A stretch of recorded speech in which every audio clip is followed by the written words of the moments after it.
dhe baza tutje, deri në bazën e parë, dhe votuesi, dhe antari i partisë.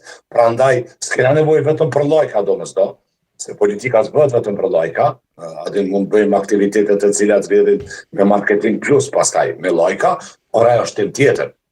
Cili është aludimi që brenda vetëvendosjes duhet organizohet një votim nëse duan koalicion me PDK-n, apo cila duhet ishte modeli i këtij krahasimit me... I dosht ma herët.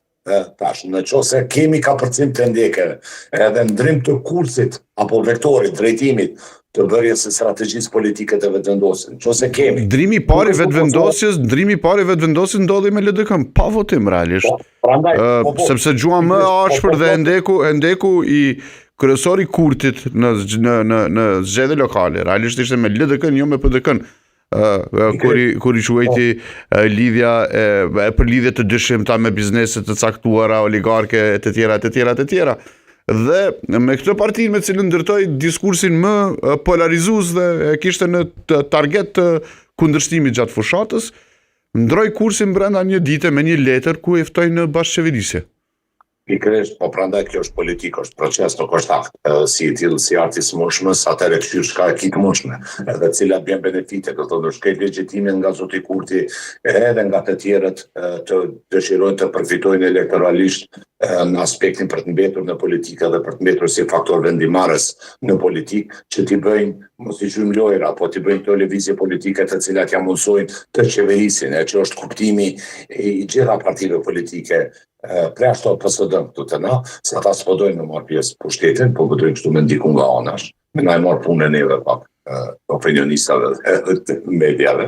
A dhe pëdojnë kom parti politike që s'del zgjedhje, nesër të tjetër, po të gjitha parti tjera politike, logjika është që për të realizuar programin e tyre, duhet të marrin pjesë në qeverisje.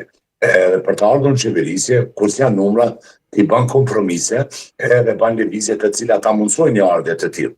Një lëvizje të këtilla kanë bënë që janë bënë një shteti demokratik, siç është Gjermania. Do thotë ka pasur aty ofendime, fjalë të rënda, ka dallime të mëdha, ndeshje të mëdha programore, ideologjike, riorientime të partive, ka edhe një kërcënim aty në politikën e demokracisë gjermane, siç është AfD-a, ekstremi i djathtë.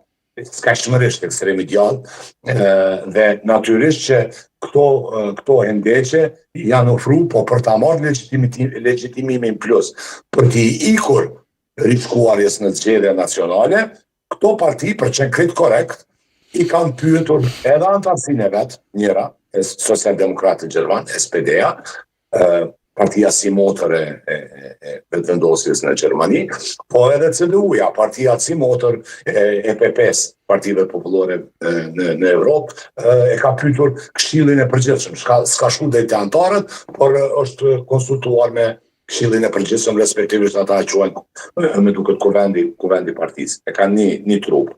A do të mund të paktën t'ua bënim kërkesë partive që të mos na dërgojnë partia më e madhe në vend, se dorën në zemër nuk është që zhvillimi politik varet kryesisht nga lëvizja vetëvendosje. Dëgjojmë pak Ramush Haradinën çfarë po thotë.